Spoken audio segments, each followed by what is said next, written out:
Family. Glory be to God and blessed be the Lamb. Good morning. Let's consider this one off the cuff. Not much thinking is going into this one. We're going to sort of freestyle it a little bit.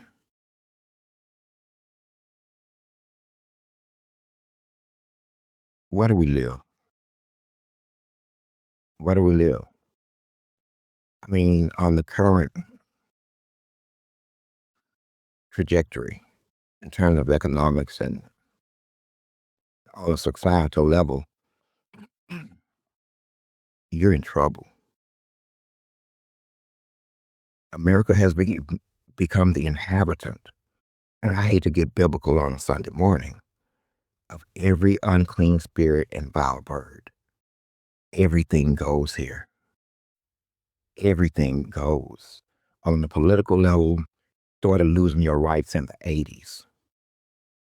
In the 80s, everything that they could find to pass a law against or force into some kind of permitting process or licensing process, that's what they did.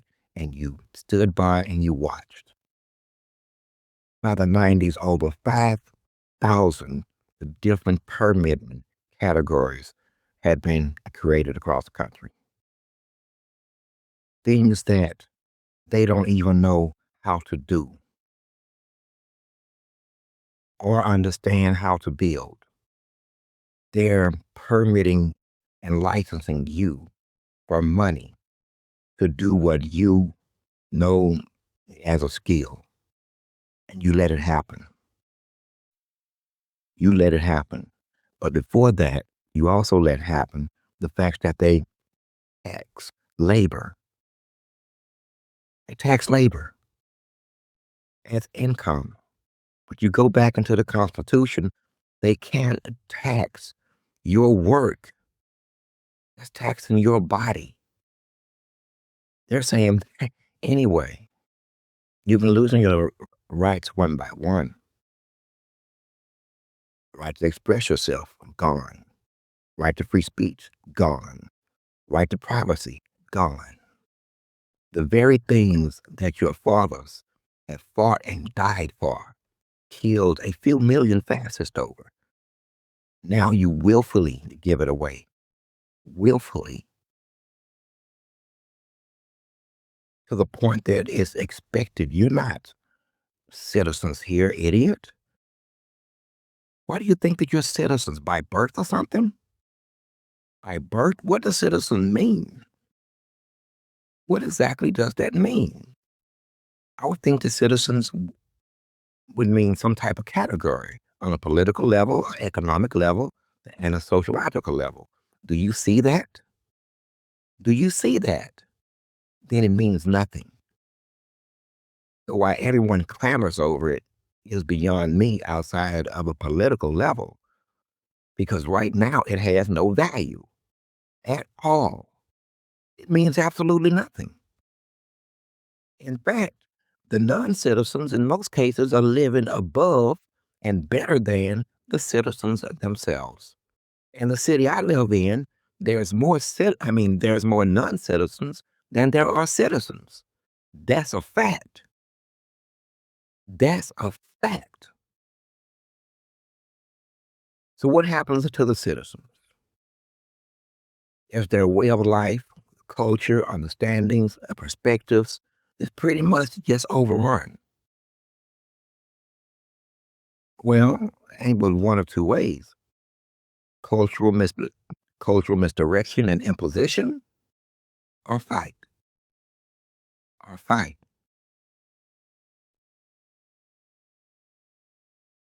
There's no other way. I hate to be the one to tell you, but history shows this.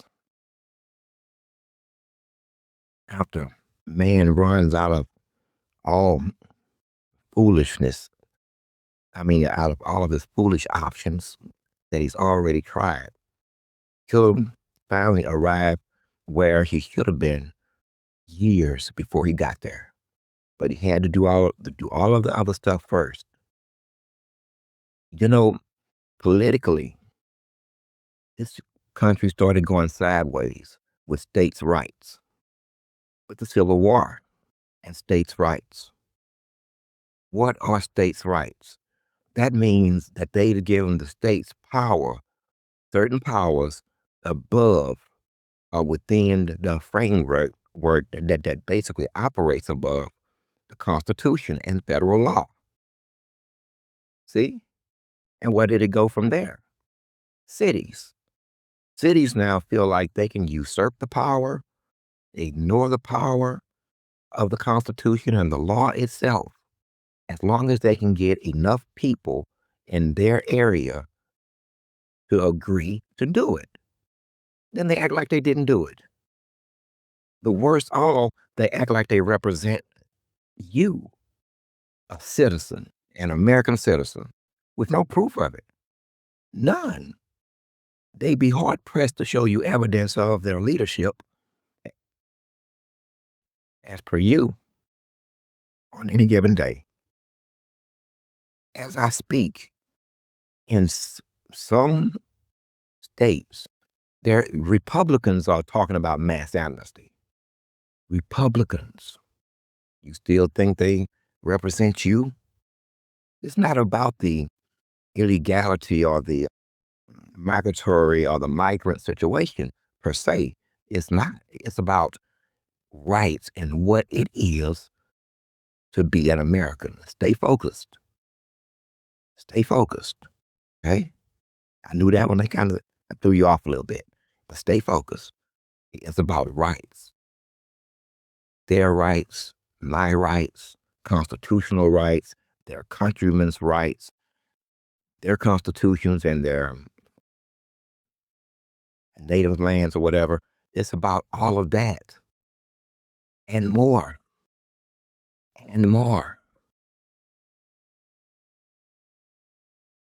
How much do you how much do you have to lose before you get to where you're going? Because I already know where you're going, and where you're going is into fisticuffs, fights, violence. It's gonna happen. If it's happening in Africa, it's happening in Europe, then it's only a matter of time before it starts happening here. Already, man, I'm not gonna do this morning. Already you have pushes inward into your culture, into your religion. That's kind of antithetical to what America once stood for and believed in. Antithetical. It's right there. It's right there. You have exhibitions of fascism, exhibitions of tyranny in real time. You have criminals, elite level criminals, doing pretty much whatever they want to. You have the same elite level criminals running the country. They bought it. They bought it, and while your government is making the members of it richer and richer and richer and richer and richer, they are literally enriching themselves by being in government and enriching themselves and their children right now. Right now, as if the Constitution means nothing, nepotism means nothing, nothing means nothing. It's whatever they want to do because they are rulers, not governors, rulers. You get what I'm saying to you? It feels like it. Uh, It's become a country of men of the worst sort, of the worst sort, the small ones. You know, the ones who never feel comfortable around other men, really, always sizing up the other man, then sizing up themselves, looking at what the other man is wearing, how, I mean, how he's speaking, who's who's watching him, who's he talking to, that type of man. Every man knows them. Not really men. They're mimickers of men. They are mimickers of men. But that's what runs this country right now. And what has it got you? Poison food, poison water, Inflation after ads, which they don't even feel the obligation to explain to the population what what inflation is and what's causing it. They dropped the educational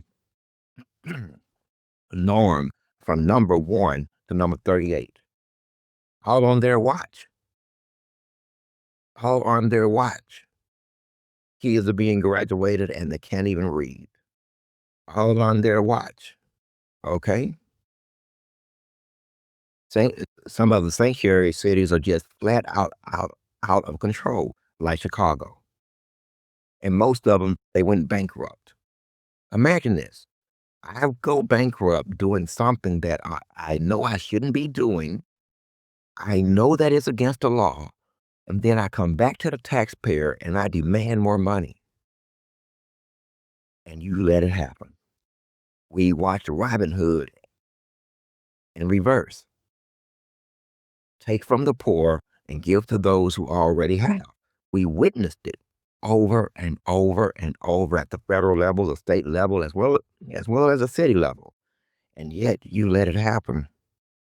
Your police no longer protect and serve the people. They serve corporate interests, property. First and foremost, property. Wouldn't nobody argue with me. That's what it is when you live inside of a corporation, but I have yet to understand what a corporate citizen is. I still can't legally see, unlike you, I don't, when the definition don't make sense, I kind of have to feel the word. Feel it. Can't feel it because it makes no sense. They are oxymoronic. I mean, as an oxymoronic term, a corporate citizen. There is no such thing. That's a robot. And I know it's a robot, but I know that you're robots. You know how another way I know that you're robots is because what your ass is finna get replaced with? Robots. Exactly. You get it now? Robot? Do you get it? Robot. You see there's no difference from you and the robot? Exactly. Now, I know you don't like this. I know this turns you the wrong way. And it's Sunday morning now. I'm sorry. But can you see it now? Robot? Just a robot. Brought to you by robotics, one on a sociological level as for social engineering and brainwashing, and the other with chips, wires, screws, and gears. What's the difference? One flesh and bone robot versus this robot. Anyway, back to your rights. Back to your rights. What rights do you have left? They're telling you what to do, what to think, who's in, who's out, demanding that you eat food grown in a lab, which meaning they almost have no overhead. They don't even have to buy the meat anymore. Think about this. The biggest overhead is the purchase of the meat itself and then cut into steaks, roasts, and so on and so forth. Not a growing it for pennies on the dollar, and the price of it have not dropped. Are you getting it? Are you getting it? You have your stores now utilizing dynamic pricing, stealing. Now watch your corporate police. That has to even sound wrong to them. But watch what they do. Nothing. Nothing. Dynamic pricing, meaning they're going to charge you individually as per your wallet. Because over the years, you used so many credit cards and bank accounts, they got all your information now, down to how much is in your bank account. Yeah, you did that. You did that. I watched you do it too. I remember people telling me, can't no one man do nothing about it. You multiply that by, I don't know how many men is in this country or males is in this country, but multiplied by that number, and you will clearly see your problem. No one wants to sacrifice. No one wants to sacrifice. Well, I see things that are different. If one must die, I mean, and you must, then you must, you know, die doing something. Just die doing something. That's just me, though. I want the books to reflect that I went out swinging, that I knew what the problem was, I knew who the problem causers were, and I went after them with all due fervor. With all due fervor. Let's hope that you can do the same. Let's hope that you can do the same. Now, where does all this go? Violence, violence. But largely, it's going to get there because you won't demand explanations and answers, and it just festers. Like I said earlier, they won't explain in, inflation. Something as simple as that. They won't stand by their own words, like immigration helps everybody. Then when you ask them to show it, they get upset because they can't show it. It never has. It it never has. It's done for whole different reasons. And now that you have people openly talking about using migration as a weapon of war against certain countries. This is just the reality. It's not that they're going to shoot people and stuff. No, it's the cultural exchange, the unequal exchange that does it. That's what actually does it. It's the cultural unequal exchange. You can look at it however you want it and you can word it however you want it, but in the end, it's going to be what it is. I've been to other countries. Hell, most, man, trust me, there's poverty. I mean, there is American poverty and then there's freaking poverty. Hell, but even Lu- Louisiana poverty and Mississippi poverty is worse than Texas poverty. Yet they live. They travel, they move, and they have children. All of this still fucking occurs, man. But what comes from poverty? Everything bad. Every let me tell you something, man. A man can do all manner of good on a full belly. Take away the full, take away that full belly, and as per hour of hunger, good becomes increasingly harder to maintain. Ethical, prideful behavior and actions become increasingly hard to maintain. This is the reality of it, man. I say that to say this. People who have lived impoverished have done everything to survive. Some of these things are spiritually fucked up and bad. The devil doesn't care about the impetus or the motivation behind it. The devil only cares about the action, the spiritual process and action itself. He's not concerned about the motivation. Some people choose it, some people don't. He does not care. Some people are coerced, lied to. He does not care. He does not weigh that. Once the door is open, the door is open, and hunger opens a lot of doors. Hunger opens a lot of doors. People will do anything to get away from it. Anything, including gut themselves out. Gut themselves out. That's just the reality, man. Again, you don't have to like the reality, but it's still there. It's still there. And where all of this leads is violence. I mean, I would like to, I mean, I see all of the angles. I see the angle of the impoverished. I see the angle of the mainstream of America. I see the angle of the masses. I see the angle of the elite. I see the angles of the governments, respectively, to be like city, state, or federal. I see the movements and the mechanizations on the geopolitical field. I see all of these things. I watch them. I see them and I watch them. And in this lifetime, I watched them for decades, for decades, for 40 years at least, easy 40, easy watching. And you got here by a step by step removal of what it means to be an American and what America is.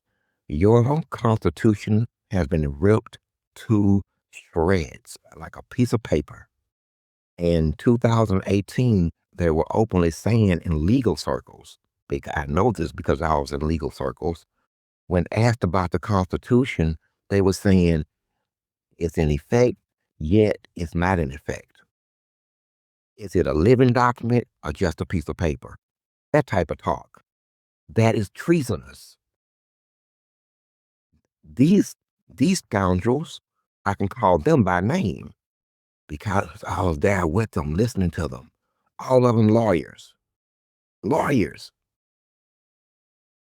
with this attitude about the Constitution, tyrants, one and all. And what is their destiny if they can make it happen? 50-50 shot. 50% of them. One day I'm going to be a politician, congressman, a representative. Can you imagine this? With this idea of America in their mind. But why is it there? See, we're going to tie all of this up together. I'm glad it's just off the cuff. This is off the cuff. I'm just letting it just kind of flow. But where did all these ideas come from?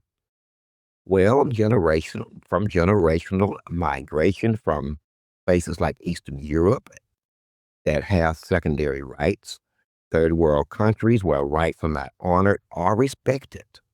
That's where they come from. Again, this has nothing to do with the people. This is how ideas move. People bring with them what they were cultured with. So, as if in an Eastern European country, the Spasi can can come lock your asses up for having a conversation about the wrong thing. Well, when they come here, that's kind of like in their blood, and they are shocked. I mean, shocked at the shit that you get to say and don't go to jail. So when it comes time to protect your rights, they're not going to do it. Don't expect them to. Why? Because culturally, they have been conditioned to understand, don't say this, don't say that, don't say this about this, about this, about this person. They're already there in their spirit and mind. So they're not going to fight like but lack of a better word, an American would for their own rights. Please don't expect them to. Don't expect them to. That's just out of control. If you don't expect them to, that's not even worth the argument. Just don't expect them to, because they're not. I would think that that would be understood without even having to have the conversation, which is going to be very uncomfortable. Okay? Just understand that. You'll be better off. But back to your damn rights and where all of this is going. See, the more, let me just tell you something about democratic rights, man.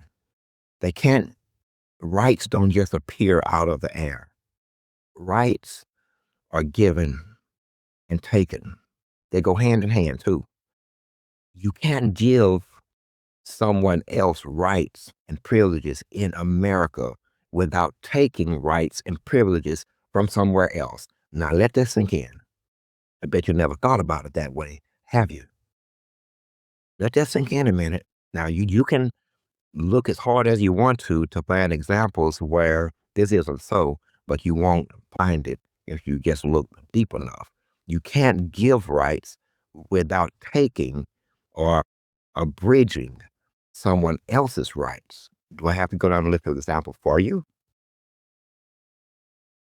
I won't then. I think you're that smart.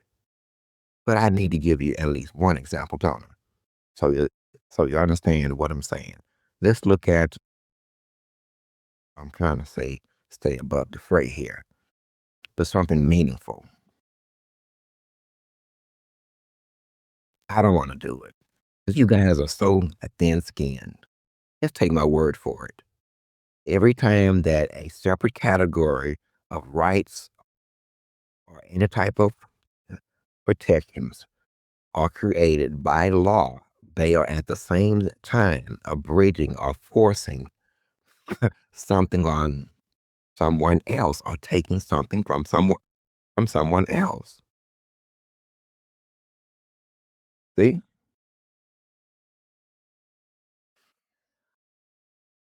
And by the way, while you're thinking about that, this has always been so. This has always been so, starting with women's rights, black rights, civil rights. Why you think they were marching? Because they had to take those rights. Where do you take them from? Well, who's ever privileged by those very rights that you don't have? That's who you take them from. See? Give, take. Give, take. Political. There is no other way.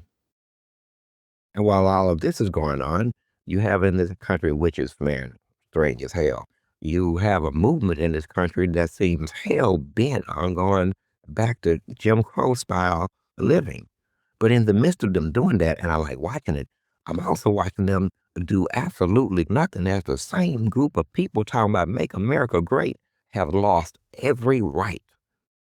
They've watched as America's Constitution has been ripped to shreds and did not do or say one thing at all. Now, these same people want to be domineering and make America great again. What a piece of work. Howard, why not? Make your mind up. Are you dyslexic or what? Are you dyslexic or what? I mean, mentally. I mean, politically. I mean, you have to jump through, well, it is politics, but you have to jump through mental hoops and do mental gymnastics to get where they are in their head. Because there's no straightforward thought process there. There's no straight line between A and B unless you inject politics. Then all of a sudden, what once is a straight line have many turns. Left to right, back, forward, left, right, argument here, debate there, bill here, process there, back. Come on, man. And I'm being nice, because at this point, you can't even remove your social issues from your political issues. How'd you get there? When did social issues become political? Right around the 1988. Right around there. You want to know how it started? Know what you want to know how it started. Can you take it this morning? Can you take it? Okay, I think you can take it. Back in 1988, this is just one example. One example. Okay? There was a girl. She was 15 years old. And there was a boy. He was 16 years old in Houston. I'm just using this as a, a micro a micro shot of America at that time and its social understanding of each other and what ought to be and what ought not to be and who's protected and who's not. In other words, the social norm. But there's a little boy and there's a little girl, 15, 16 years old. Guess what? There, there's a child who was born. Back in those days, they called it what it was, out of wedlock. Out of wedlock. So here's where the story starts. And this is where she gets interested. Across the world, this is normal. But in 1988, in this country, the social norm was dead set against it. At any rate, though, instead of them looking at it as a singularity, a singular event, hey, these two people did this, call it a mistake, whatever you want to call it, but now these two people deal with it. These two people and these two sets of parents and grandparents deal with it. Okay? That's not what they done. Their first, who knows where the idea came from? They decided they're gonna make it possible for her to go to school and bring the child to school with her. Bam! They they had a daycare inside the school. Now, what happened after that? Can anyone think what happened after that? There you go. More babies came. You get it? But first came the one. First came the one, you see. Now, a lot of people are already saying that I'm anti something and they feel in some kind of way. I'm just giving you examples. And before you know it, it spread. And so did out of wedlock births. Get it? You get it? Okay.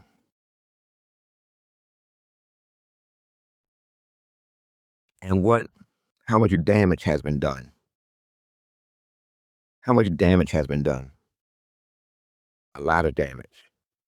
And not only that, it multiplied and it became the norm. The norm. And in came the culture war of America right around 1991. The culture wars. I'm talking about right versus left. I mean, it was a hot war. On one side was the liberals who think that all of this is okay. I don't even know what liberalism mean anymore. They're not really solid on any ideology. Every ideology that they've ever practiced is in American style. So it's not a good solid rendition of the actual ideological movement itself. Is stamped with the American influence and it changes. It changes. If you look at it, liberalism could never work here anyway. It would always lead to war, just like diversity, because of its very foundation. Everything here, everybody here is meant to make the same people and corporations richer and richer and richer and richer. And as the corporations went from national corporations to from state level corporations to national corporations to international corporations, all based on greed and market share. Greed and market share.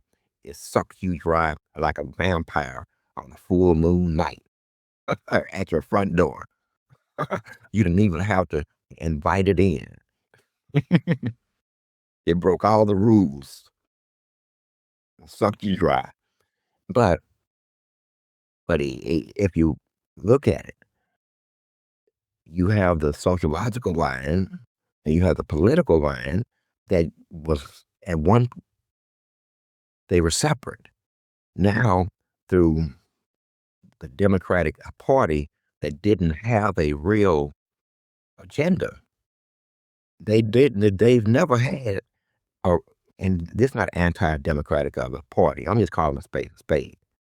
The reason that your social issues became political issues is because of the Democratic Party. Okay? That party is full of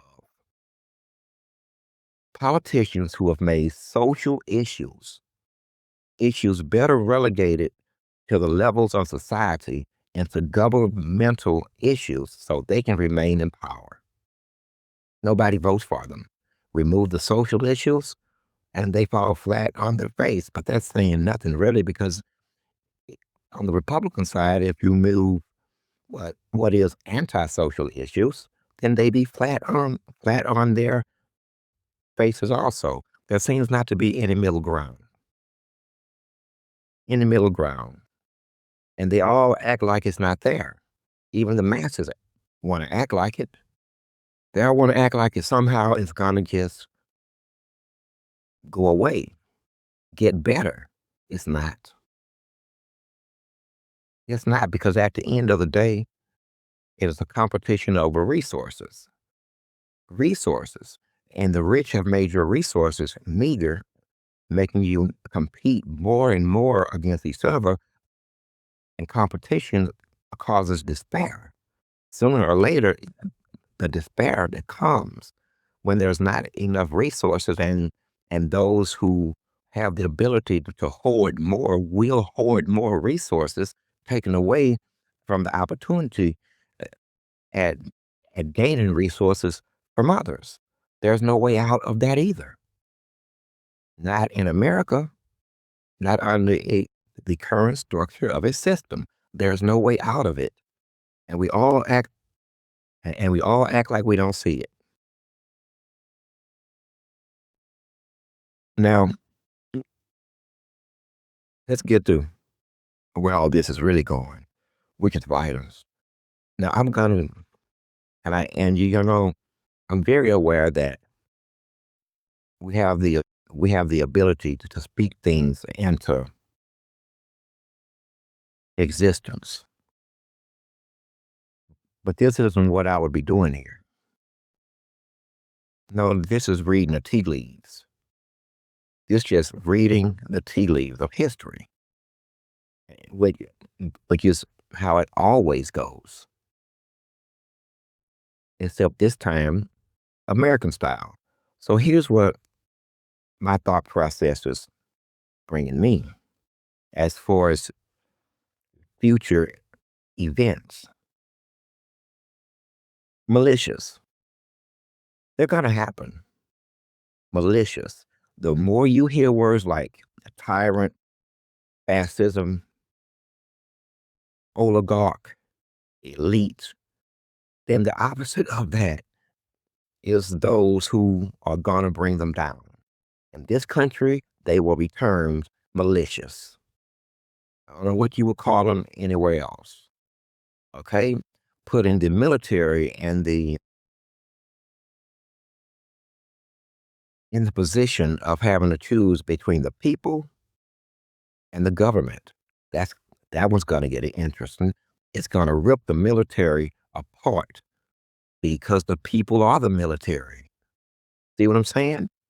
And they're black and they're white and they're Hispanic and they're American, and they're made up of all of these other different races, and from Protestant to Muslim all the way to Catholic and Baptist and a few Satanists up in there. We ain't worried about them. I think in the end, they going to get in where they fit in. A Satanist is only a Satanist until the moment he need not be. Until the moment he need not be. And then he becomes something else. I'm pretty sure of it. They always do. But they're malicious. And these militias will form first on a local level, and then on a non-local level, meaning think of it as a city versus state level, but not quite. And these people are going to hunt down the oligarchs. They're going to hunt down the corrupt sheriffs. They're going to hunt down the members of the organizations. They're going to hunt down the politicians. They're going to hunt them down. They're going to hunt down the elite. They got to hunt down the robber barons. They got to hunt down those people who have bought government. They're going to hunt down our corporate heads. Okay, but that's relatively normal. I go back to this question. It's the only question that there is what role will the military play? What flag will it fly? Will they listen to the people? Or will they listen to the government? That the people have termed fascist, and they can prove it, tyrannical, they can prove it, corrupt, they can prove it. Bribed, they can prove it. Bought out, they can prove it. Engaged in all kinds of nefarious, immoral behavior, and they can prove it. Where will the military stand? I'm reckoning that the truth of the matter is going to act like the truth wherever the truth is. It wrecks shit. It tears shit up, rips it apart. Part of it go over here, and the other part of what was goes over there. That's where all of this is going in the end. And in the midst of all of this, spiritual conquest is also happening. Everything will be smashed. It'll be smashed. At any rate, at any rate, this is where all of this is going. Okay? When the government creates poverty, and it does, in this instance, it has created poverty. So when you ask them questions and they refuse to answer, like, why would you bring over people who are going to openly compete with the very people that you call your citizens for the same resources? They refuse to answer. And that's a tyrant because they don't have a viable answer. They don't have a viable answer that they can give any American. And the real answer is because we don't serve you. We don't listen to you. So many people are openly saying that down to the governor level. We don't, these are their words. We don't care what the people say. We don't care what the people think. You think that they could have said this shit in 1908? You think they could have said that shit at the founding of this country and those on those marble floors of that time? You think that they would have uttered such a thing? You think they would have said this in the 80s? No, they would not have. Let me just tell you something. President George Bush Sr. said this out loud. If the American people ever found out what we were doing, mind you, this is in the 80s, they would chase us down and hang us. This is what he said in the 80s. This wasn't a young man. This was a 60-plus-year-old man that understood constitutional law and what the people's rights were and what is the remedy, what is the constitutional remedy for tyranny and fascism, to chase them down and hang them by the neck until dead. This is what the president said. This is what the president said. So here we are, 35 years later, give or take. Where's the rope? Where's the politician running? No. What happened? What happened? Some would say it's the educational level and the fall of it downward. Others would say it's the lethargy of society politically. They're just not interested in such issues. They vote at low levels because they now understand that no matter who they vote for, it don't matter. So they simply just don't get involved in it and just ride the current. However you look at it, it is what it is. And it leads to what? Violence. Violence. You know, when this all started on a world level, on a world size scale, this is where it all started. There was a man, maybe Indonesia. No, it wasn't Indonesia. Where was he at? Where was he at? Somewhere in the Middle East. Somewhere in the Middle East. I forget. Damn, I wish I could put it up. Out of my brain, I mean. Anyway, he was selling fruit. I think it was olives. I think it was olives. And in comes that country's version of Vespasi.